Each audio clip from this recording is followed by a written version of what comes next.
True.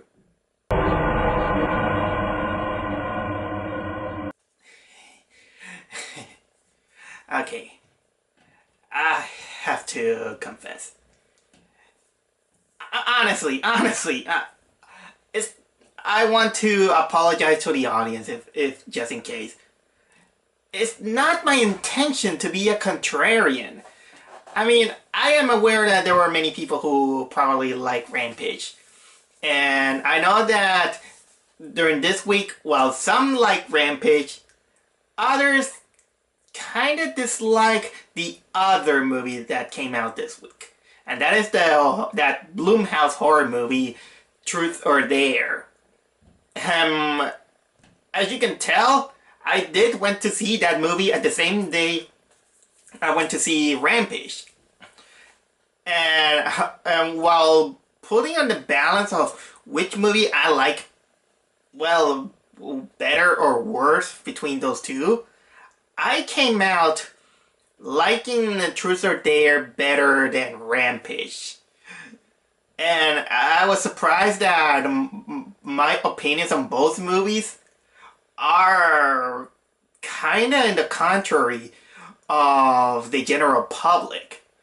But I swear that I'm not being a contrarian. It's just that I have some taste on some things like that. So I apologize. But right on the get-go, I think it is time for me to talk about the Blumhouse movie Truth or Dare. First of all, I gotta say that as a fan of horror movies, I think that Blumhouse Studios has its hit or misses, although most of them are misses. And once in a while, you get a range between good movies that are bad or bad movies that are laughable or bad movies that are atrocious. There is a gamma on many of those horror movies. Probably the best Blumhouse studio that comes into my mind was The Gift. But honestly, I don't. It doesn't matter. It doesn't matter. I still always anticipate to watch all those Blumhouse studio movies because it brings me the curiosity to see what do they come out. It's almost like they also have their tank of manatees to get ideas out of it. Kind of like the Family Guy episode.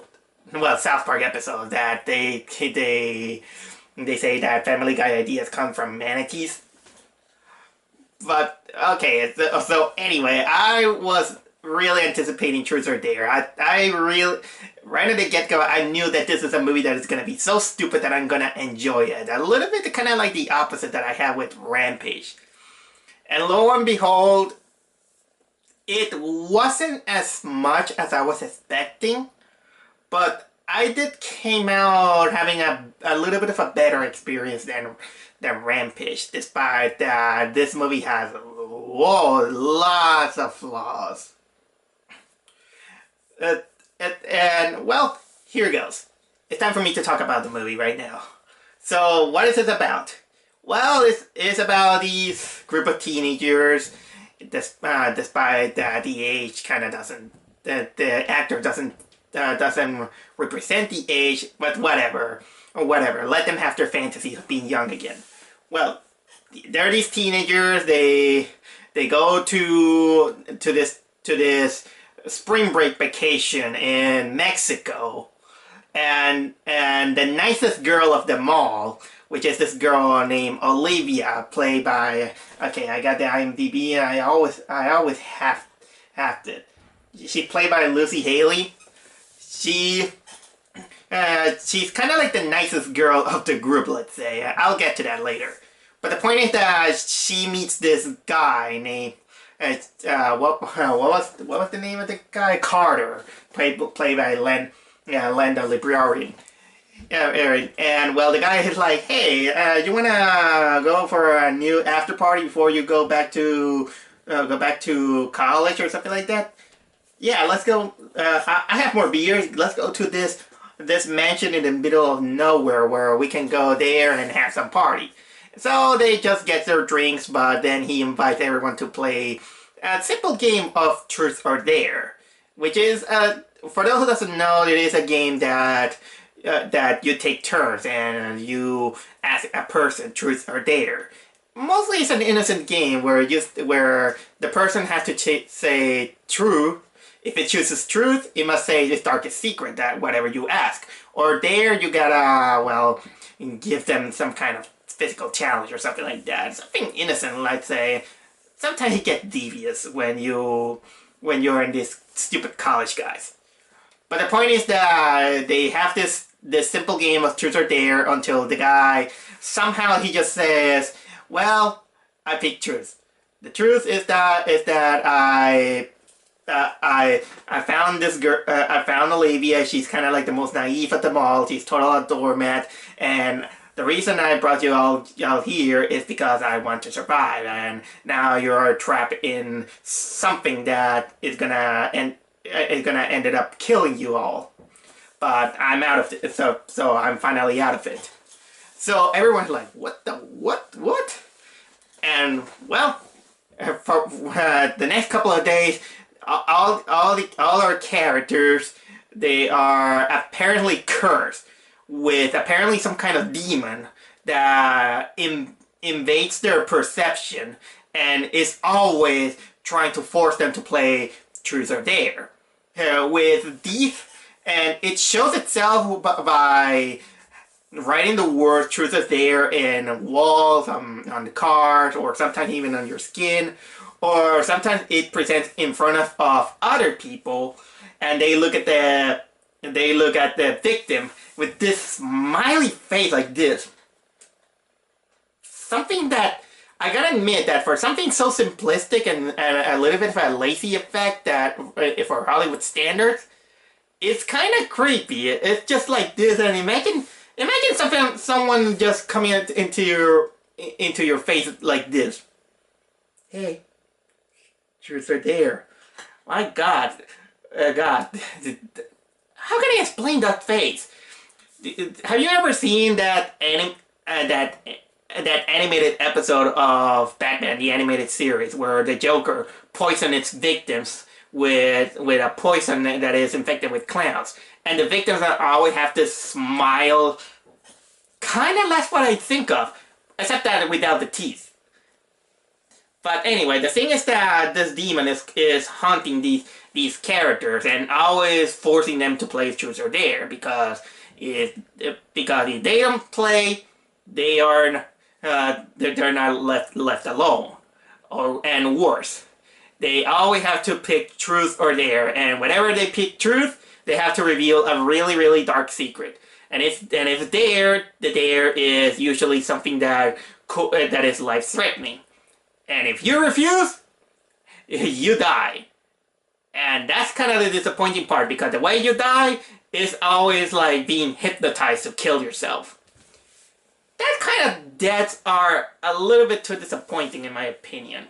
I mean, once in a while that's okay, but it kind of reminds me of that lousy movie, The Ouija. So from this starting point, the movie then follows the typical butthurt teenage drama that you usually see in this kind of movies, in which, yeah, we have this stereotype of teenagers that they are on the chopping block, and little by little some of them are dying, some of them they make the truth or the dare, and we follow and well, I can't say that not all characters are unlikable. Actually, the most unlikable and the most idiotic of all the characters, thank God that he was the first one to die. But let's talk about the main character, let's say. Our main character, like I say, is the girl named Olivia, who, for some reason, she kind of remind me like what will happen if the character of Scary Movie and Scary Movie 2, what was the Cindy, that character. It kind of reminded me what will happen if that character took its things a little bit too seriously and they just get injected with too much nicey.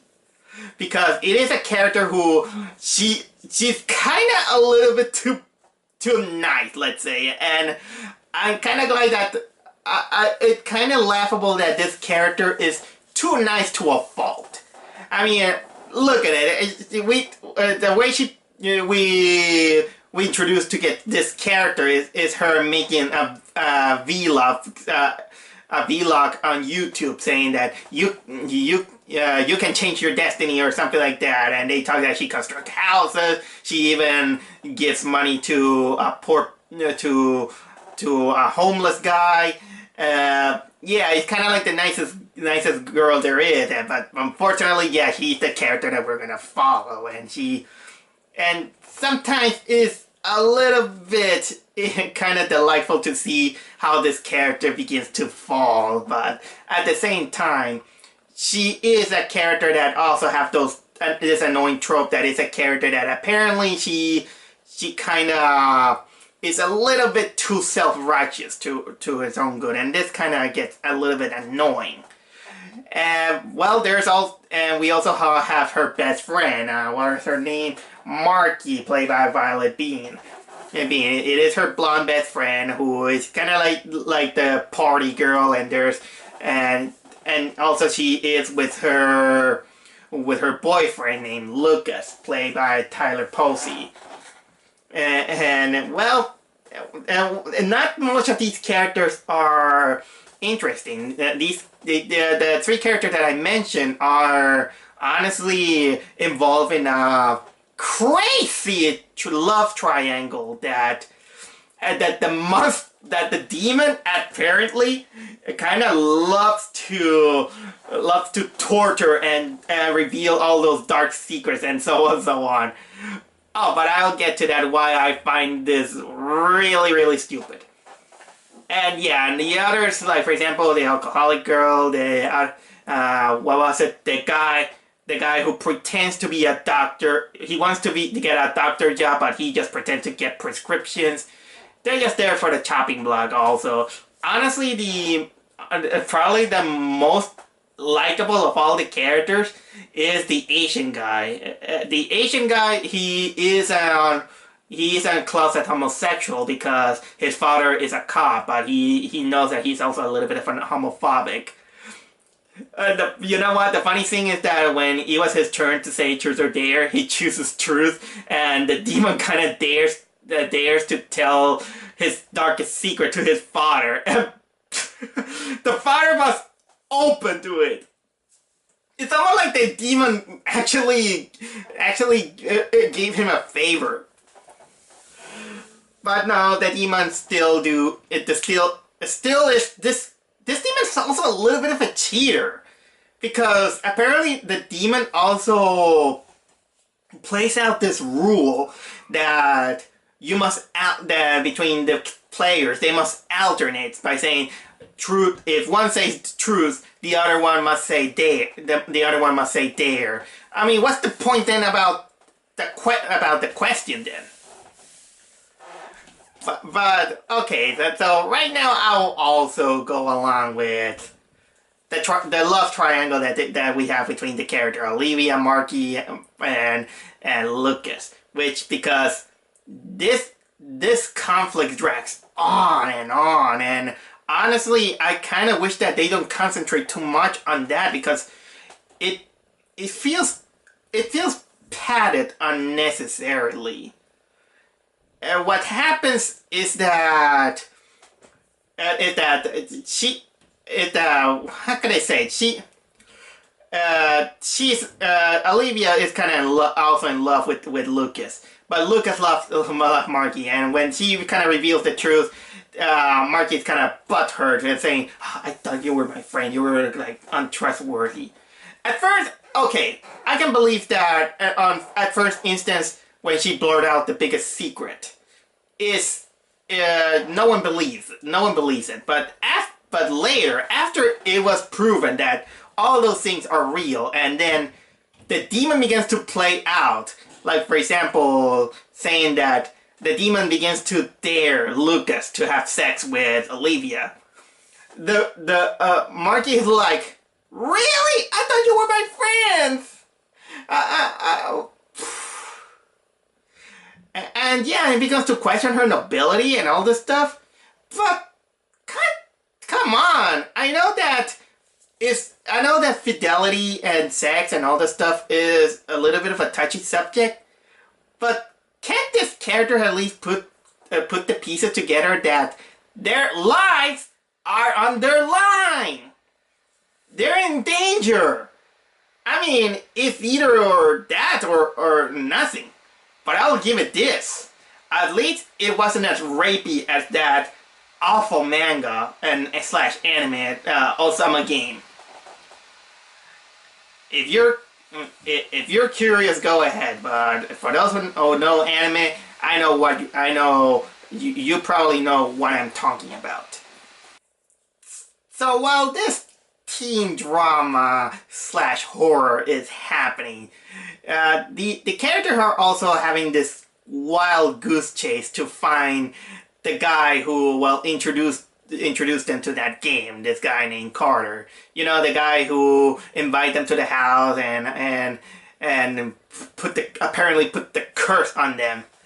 But now that I think of it, it's kind of also their fault to follow a stranger. So ladies and gentlemen, you should never ever trust a stranger, even when you meet him at just a few couple of minutes or so.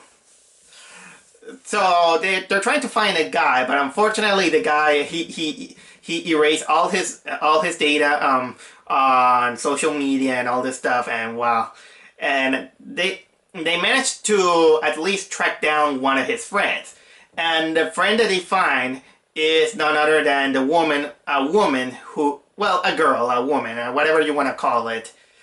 This woman that was seen in the introduction of the movie, which is this woman who goes to Mexico, who apparently I gotta admit that I really like the makeup of how she looks really awful. I mean, she has cuts. She looks like she haven't slept for days. She looks like a wreck. But the thing is that she goes to the border of Mexico and she's been dared by the creature, and well, she has been there to light the woman on fire, and she's on the run. They find the woman, and well, she technically was ordered by the demon to kill our main character, but she shoots another one of the girls. One of the other characters. But the thing is that she also revealed that she was also part of the same circle of this guy. And apparently what the guy did is that it is technically a little bit of a never-ending circle. In which they were a big social circle, and the guy's idea was that he's gonna bring out more people in order to expand the time of his, well, turn, let's say. It kind of remind me a little bit of that movie It Follows, that there is no running from the curse. You have to pass it on, pass it on to others. And this kind of brings out to personally say that despite the fault of the narrative of the movie and, well, the weird stuff that you have to tolerate from this kind of teen horror, I admit that I do like the premise. I like the idea, and well, despite that, it expanded later when they go to see a Mexican family, because they discovered that apparently the curse was originated from an incident that happened in Mexico with a priest and a mother superior. I think it was a nun, I think. So they find the nun's house, and she's living with her grandmother, with her granddaughter, and well, the granddaughter let them pass, but the woman can't talk, and she reveals that everything is because they summon Mexican trickster demon. I kind of forgot the name out of it, but I don't bother to look for it because I think that it's a kind of like a, I don't know if it is fictional or not. But the point is that this demon, he is capable of possess anything, even an idea, in order to play mind games, to become a trickster and take the souls of the victims. And well, the nun, what happened is that she used that curse because there was this scandal with that priest, a scandal of abuse and something like that, and she decides to start up the curse in order to possess, to bring up the demon. And well, she kind of thought that that the demon should possess the idea of the game of truth or dare, and that's what happened. And well, the woman is still alive, so why is she still alive? How to end the curse? Well, it's not very nice. What happens is that they must do a ritual. A ritual saying some Spanish spell, and later they must trap the demon in a bottle that looks like that it has a nice design of a skull, I admit. And the thing is that once the demon enters is trapped on that bottle, but it has a price. The price is that they must give out a sacrifice to put inside the bottle, and that sacrifice is their tongue. So yeah, it is shown that the nun has her tongue cut out. And of course, the curse the sacrifice must be done by the one who started all. So since the Carter guy was the one who started all, they just decide to look for him.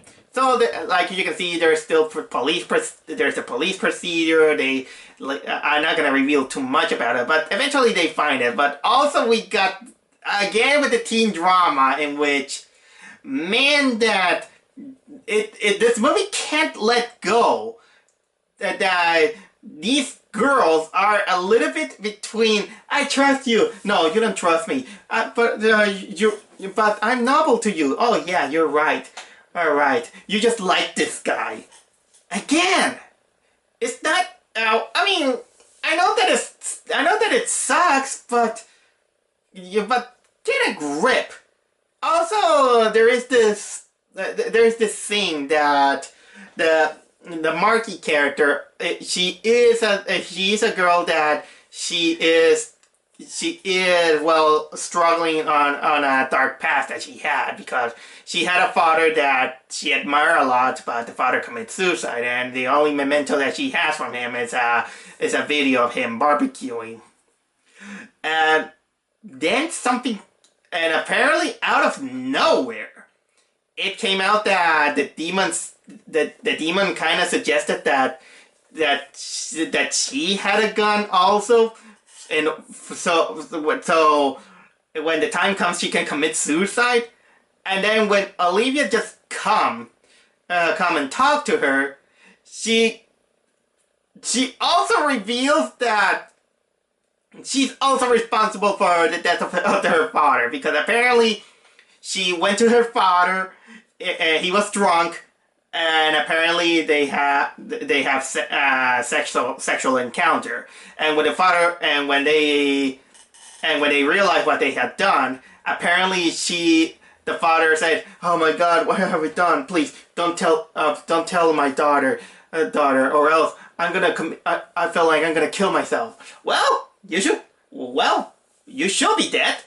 Okay.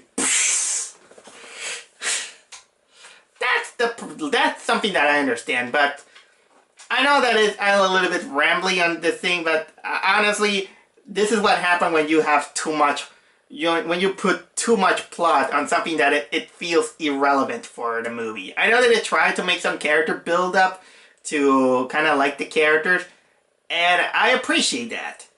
Sometimes sometimes in movies you have to pick up the right way and the right characters to do something like that. So I can't be angry at that. At least they tried a little bit better than Rampage. So they find the Carter guy and they force him to go to the place where everything started. You know, with the gun that Marky had. And well, the demon is still trying to force the character to still play Truth or Dare. And then, of course, Marky begins to spell out this spell because he's at gunpoint. And by the way, his Spanish is horrible. I'm a Spanish speaker, and the way he was reciting the spell in Spanish, I couldn't understand it because his Spanish is so awful that I couldn't understand it. I mean, I know that the guy is an American actor. Not everyone can make a good Spanish speaking character unless you're Spanish. But at least try. At least tell him say que se vaya del mal y todas esas cosas. I didn't even, you know what, I actually forgot what the spell is. I mean, they didn't even bother to show us what was written. So, what happens later is that after this struggle, apparently the demon managed to become the smartest guy. So he possessed the Lucas guy, and not only kills Carter, but he also kills himself. And in one last desperate ditch, Olivia kind of tricks the demon to tell the truth. And the truth is that she asks, okay, I dare you to tell me how. No, I think it's a dare. A dare. Okay, I dare you to tell me how to get rid of the curse. And the demon is like, there's no way, because the guy who originated the curse is dead. So so the curse will end when everybody dies. And this is what happened. It's funny that for as bad as Truth or Dare was, it came out with the opposite result as Rampage. Because like I said on that previous video, Rampage, I would have forgiven it if it wasn't for that god-awful ending that made me so angry. But this one, it was a dragging experience, but the ending, I kind of have a laugh out of it. So this is a vlog with spoiling and everything. Here it goes. So what's the solution now that the guy who was supposed to be the sacrifice is dead? Now we have two survivors, Olivia and Marky, who after all the struggle with that love triangle and all that shit that happens, what did they decide?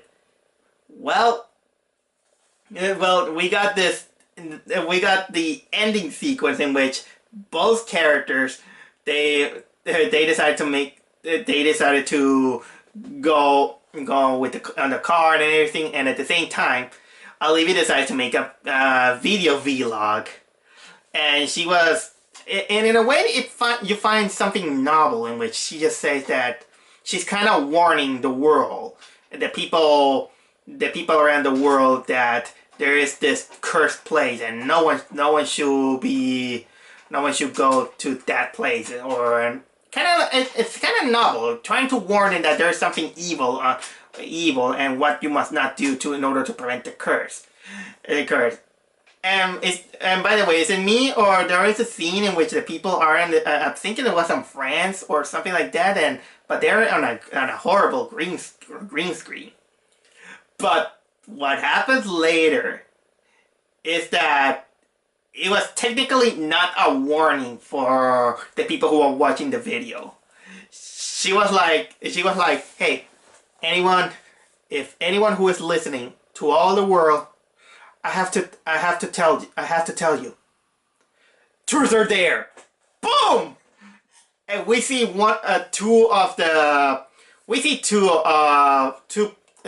women who are watching the video, and one of them makes the face like, and then boom, the movie ends.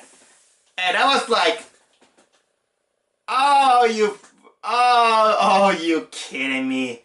Nobility my ass. During the whole movie, it was hammering itself that the character of Olivia was kind of like the most noble, selfless person you could ever meet. And boy, that this movie proves her wrong. She was technically very, very selfish. I mean, keeping the secret from her friend, that's technically not noble. It's still lying. I know that truth, but yeah, the truth is hard. It's much more painful than a lie. But sometimes there are pains that are worth it. Man, I'm sounding like a masochist, but you know the idea. But that ending kind of makes me laugh on how low this character went to save her best friend. And you know what? If she's the most noble, selfless person in the world, I think it would have been better to die. I'm just saying, if both characters could have accepted their fate and die, yeah, maybe like that. But I know, death is not always easy. Nobody is. Nobody does. Everyone has this survival instinct. Everyone wants to be alive. But I was like, but still in the movie I was like, wow, you cursed the world. And so I gave out a little bit of a relieving laugh out of this. And that kind of made me my experience. And this is pretty much what I wanted to say about this movie. I had fun. I had fun. I know the faults. The pacing is a little bit in medium pace, and it takes a while to go to the juicy part. I understand that. We have to tolerate some teen melodrama that somehow doesn't feel too interested. But I could take it. I've been seeing worse of it. And well,